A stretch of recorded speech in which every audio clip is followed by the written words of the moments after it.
It is a Saturday morning in the autumn of 1964, and a young police officer from Flint, Michigan, is doing his weekend shopping at the local Kmart. He has a tin of paint in his basket, a new torch, a pair of work boots in size 10. He turns into the sporting goods section and stops completely. Behind the glass counter, lying across a green baize display surface with a white price card propped at its side, is the most compact military rifle he has ever seen outside of a police armoury. It is barely 90 centimetres long, shorter than a standard rifle by nearly a foot. The stock is smooth American walnut. The barrel is slender. The receiver is blued steel, with military acceptance stamps visible on the side. The 18-round magazine is seated firmly in the magazine well beneath, and the price card reads $9.95. He served 2 years in the army before joining the police. He qualified on this exact weapon at Fort Benning in 1958. He knows its weight, 2.36 kilograms, lighter than anything else in the American arsenal. He knows the way it comes to the shoulder, quick and natural, the way a weapon designed for one-handed use by paratroopers and vehicle crews feels different from a full-length infantry rifle.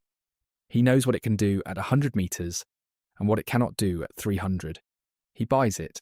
He does not hesitate for a moment. What this young police officer is holding at the Kmart counter in Flint, Michigan, is the United States carbine caliber .30 M1, the weapon that armed more American soldiers in the Second World War than any other single firearm, except the M1 Garand itself. 4 million of them ended up at Kmart for $9.95. This is how. And this is what the law of 1968 did to bring it to an end. The M1 carbine did not begin as an infantry weapon. It began as the answer to a very specific and very human problem. The problem of the soldier who needed a weapon but could not carry a rifle. By 1938, the United States Army had begun to grapple seriously with the tactical implications of modern mechanized warfare. The lesson of the Spanish Civil War and the German campaigns in Poland and France was unambiguous. Future conflict would be faster, more mobile, and more fluid than anything in the American Army's doctrinal experience. In this new kind of warfare, vast numbers of soldiers who had previously fought on foot would now fight from vehicles, aircraft, and specialist positions that made the standard infantry rifle impractical or impossible to carry. The scale of this problem was enormous. Of the approximately 8 million Americans who would eventually serve in the Second World War, a substantial proportion were classed as second-line troops, truck drivers, artillery crews, engineers, signals operators, medical personnel, headquarters staff, and the vast support infrastructure that kept a modern army functioning. These soldiers required some form of personal defensive weapon, but the M1 Garand rifle, at 4.37 kilograms and 110 centimeters, was too heavy and too long for men whose primary job was operating equipment rather than fighting as infantry. The standard sidearm, the Colt 1911-01 pistol, was adequate for personal defense at very close range, but was genuinely ineffective beyond about 50 meters. What was needed was a weapon that occupied the tactical space between the pistol and the rifle. It needed to be light enough for a vehicle driver to keep within reach while operating his vehicle, short enough for a paratrooper to carry without it catching on every obstacle during a drop, powerful enough to be effective at the ranges where support troops were likely to encounter enemy soldiers, 50 to 300 meters, without the recoil and weight penalty of a full-power rifle cartridge, and it needed to be manufacturable in the millions, quickly, by American industry that was already stretched to its limits, producing the Garand and the Thompson and the Browning.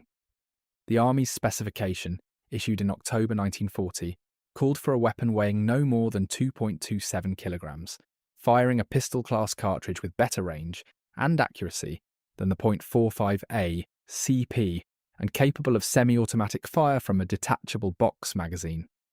The deadline for initial prototypes was 45 days. 8 manufacturers responded. The competition that followed was one of the most compressed weapons development programs in American military history, from specification to adoption in less than a year, and produced a result that no one had entirely predicted. The existing alternatives had each failed the specification in documented ways. A shortened M1 Garand would have been too heavy. A carbine version of the Thompson would have been too expensive and too mechanically complex. Various bolt-action carbine designs were submitted and rejected as insufficiently modern. The solution came from an unexpected direction. The Winchester Repeating Arms Company in New Haven, Connecticut, assigned the carbine development program to a team led by engineer William C. Romer, working under the direction of Edwin Pugsley, Winchester's chief engineer. The design they developed drew on an earlier gas-operated mechanism concept created by David Marshall Williams, a designer with an unusual biography that included serving time in a North Carolina prison, where accounts suggest he developed early gas-operated mechanism concepts, though the precise details of this period remain the subject of historical debate. The mechanism the Winchester team finalised was a short-stroke gas piston system of considerable elegance and simplicity. When a cartridge was fired, propellant gas was tapped through a port in the barrel, approximately 23 centimetres from the breech, and directed against a short piston, a tappet of only about 9 millimetres of travel, which struck the operating slide, driving it rearward against a recoil spring. The slide rotated and unlocked the bolt, which travelled rearward, extracting and ejecting the spent case, compressed the recoil spring, and returned to battery chambering the next round from the 15-round box magazine. The entire mechanism was lighter, simpler, and more compact than any gas-operated rifle mechanism previously designed. The completed prototype weighed 2.36 kilograms, marginally over the specification's 2.27 kilogram limit, a discrepancy that the Army accepted without difficulty given the design's other qualities. It measured 90.5 centimetres overall, with the fixed wooden stock, firing the new .30 carbine cartridge, a bottlenecked intermediate round, firing a 7.1 gram bullet at approximately 585 metres per second, delivering energy at 100 metres roughly comparable to a heavy pistol cartridge, but with far superior accuracy. The cyclic mechanism operated at approximately 750 rounds per minute in the fully automatic M2 variant introduced late in the war, though the standard M1 was semi-automatic only. Winchester's prototype was submitted to the Army trials on the 30th of September 1941 and won immediately. The weapon was standardized as the United States carbine caliber .30 M1 on 22nd October 1941. The production challenge that followed was extraordinary. In addition to Winchester's own facility in New Haven, contracts were awarded to an almost bewildering range of manufacturers. Inland Manufacturing Division of General Motors in Dayton, Ohio, became the largest single producer. Rock-Ola Manufacturing Corporation of Chicago, the jukebox company, produced approximately 228,500 carbines. Quality Hardware and Machine Corporation in Chicago contributed approximately 359,000. Standard Products Company in Port Clinton, Ohio, International Business Machines Corporation in Poughkeepsie, New York, Underwood Elliott Fisher Company in Hartford, Connecticut, Typewriter Manufacturers, National Postal Meter Company in Rochester, New York, and Saginaw Steering Gear in Michigan all produced M1 carbines in significant quantities. Total production across all manufacturers reached approximately 6.1 million carbines of all variants by the end of the war, a figure that represents the largest production run of any American small arm in the Second World War and one of the largest in the history of firearms manufacture. In combat, the M1 carbine's performance was a study in the precise match between a weapon and its intended role, and the consequences of using it outside that role. For the support troops it had been designed to arm, the carbine was genuinely excellent. Truck drivers could keep it loaded on the seat beside them. Artillery crews could rest it against the wheel of their howitzer. Signals operators could sling it across their backs without it impeding their work. The weapon's lightweight and short length made it practical in every situation where the M1 Garand's size made it a burden rather than an asset. In the hands of airborne troops, the carbine achieved its most celebrated deployment. On the night of June 5, 1944, paratroopers of the 82nd and 101st Airborne Divisions dropped into Normandy carrying folding stock M1A1 carbines, a variant specifically designed for airborne use, with a folding wire stock that reduced the weapon's length to 64.5 centimetres for the jump. The carbine's compact dimensions made it the natural choice for men who were jumping from aircraft in the dark, landing in unknown terrain, and fighting in the close-quarters confusion of the Norman bocage, before they had any opportunity to consolidate their positions. Veterans of the Normandy drop described the carbine as ideal for the first hours after landing. Light, handleable, reliable in the mud and hedgerow fighting that followed. On the island of Leyte in the Philippines in October 1944, General Douglas MacArthur waded ashore carrying a personally issued M1 carbine in his left hand, a moment captured in the famous photograph that became one of the most reproduced images of the Pacific War. Whether MacArthur's carbine was carried for genuine personal protection or as a carefully considered element of the theatre commander's public image is a question that his biographers have examined at length without reaching consensus. If you are finding this interesting, a quick subscribe helps more than you know.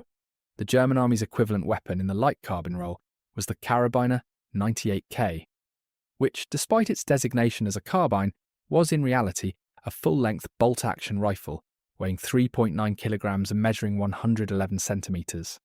The German Army had no direct equivalent to the M1 carbine concept, no intermediate weapon designed specifically for support troops. A doctrinal gap that reflected the German approach of arming support troops with the same standard rifle as infantry, rather than developing a specialist lighter weapon. The German Volkssturmgewehr and various late-war simplified rifles attempted to address manpower and manufacturing constraints, rather than the specific tactical problem the M1 carbine solved, and cannot be considered equivalent designs. The MP-40 submachine gun served some of the same general purposes as the carbine, arming vehicle crews and specialist troops. But at 9mm pistol caliber with a 32-round magazine, it was a different class of weapon with a different tactical envelope. The Soviet SVT-40 semi-automatic rifle, produced in approximately 1.6 million examples before production was curtailed in favour of the simpler Mosin Nagant, was a full-power semi-automatic rifle rather than a light carbine, and weighed 3.85 kilograms, a direct competitor to the M1 Garand in the infantry role, rather than to the M1 carbine in the support role. The British de Loisel carbine, produced in approximately 129 examples for special operations use, was a suppressed bolt-action weapon firing the .45 ACP pistol cartridge, designed for commando operations rather than general support troop arming, and represents a completely different design philosophy to the M1. The most instructive comparison is the one that American soldiers made in combat between the M1 carbine's .30 carbine cartridge and the M1 Garand's .30-06 cartridge. In the Pacific, particularly against Japanese soldiers wearing heavy clothing or using cover, the carbine's lighter intermediate cartridge was criticized for inadequate penetration and stopping power at ranges beyond 100 meters. In Korea, similar criticisms emerged against Chinese soldiers in quilted winter clothing. These were legitimate observations about the limits of an intermediate cartridge in a full infantry combat role, a role the carbine had never been designed to fill. For the support troops it was designed to arm, serving in the role it was designed to serve, the M1 carbine was superb. By the late 1950s, with the Army transitioning to the M14 rifle and the carbine's service life drawing to a close, surplus M1 carbines began their journey through the disposal channels that would eventually place them on Kmart's sporting goods counter at $9.95. Kmart origin sa Kmart Sitalan, which had opened its first store on March 1, 1962, in Garden City, Michigan, and was expanding rapidly through the American Midwest with the relentless commercial logic of a retailer who had identified an underserved market, became one of the prominent retail faces of the surplus carbine trade. The $9.95 price point was extraordinary by any measure, a weapon whose combined development and production costs had consumed hundreds of millions of wartime dollars, available at a Kmart sporting goods counter for less than $10, between the ammunition boxes and the fishing rods. The young police officer from Flint who bought his at $9.95 in 1964 was representative of the carbine's post-war civilian market. Veterans who had qualified on the weapon and valued its familiarity, law enforcement officers who appreciated its lightweight and handleability, hunters and sport shooters who found its compact dimensions and moderate recoil appealing for woodland use, and collectors who recognized the historical significance of a weapon that had armed more Americans than any other firearm in the war. The Gun Control Act signed by President Lyndon Johnson on October 22nd, 1968, ended the Kmart carbine counter as completely as it ended every other surplus military firearms transaction in American retail history. The mail-order provisions that had allowed catalogue sales, the surplus import channels that had brought weapons from government storage to commercial shelves, the informal retail displays between the fishing rods and the ammunition boxes. All of it ended on that date. The carbines already in private hands stayed where they were. They remain there still. A matching M1. Carbine in excellent condition from a desirable manufacturer. Rock-Ola, IBM, Underwood. Commands between $1,200 and $2,500 on the current collector market. The IBM and Underwood examples, manufactured by companies whose primary business was calculating machines and typewriters, carry a premium that reflects the collector fascination with unexpected manufacturers that this channel's audience will recognise immediately. Return to that Kmart sporting goods counter in Flint, Michigan. Return to the young police officer who qualified on this weapon at Fort Benning and now finds it behind glass for $9.95. He is holding a weapon that paratroopers carried into Normandy in the dark and MacArthur carried onto a Philippine beach for the cameras, and support troops carried across every theatre of the most destructive war in human history. $9.95. 4 million M. One carbines were built by manufacturers who made jukeboxes and typewriters and calculating machines and steering gear. They armed 8 million American soldiers in every theatre of the Second World War. They jumped into Normandy in the dark. They came home and they ended up at Kmart for $9.95. And then the law changed and they disappeared from the shelves, and the most widely produced American firearm of the Second World War became something that no one would ever again find between the paint tins and the work boots. The M1 carbine weighed 2.36 kilograms. It was the lightest military rifle America ever issued. It was also the most produced. Sometimes the lightest thing carries the most history.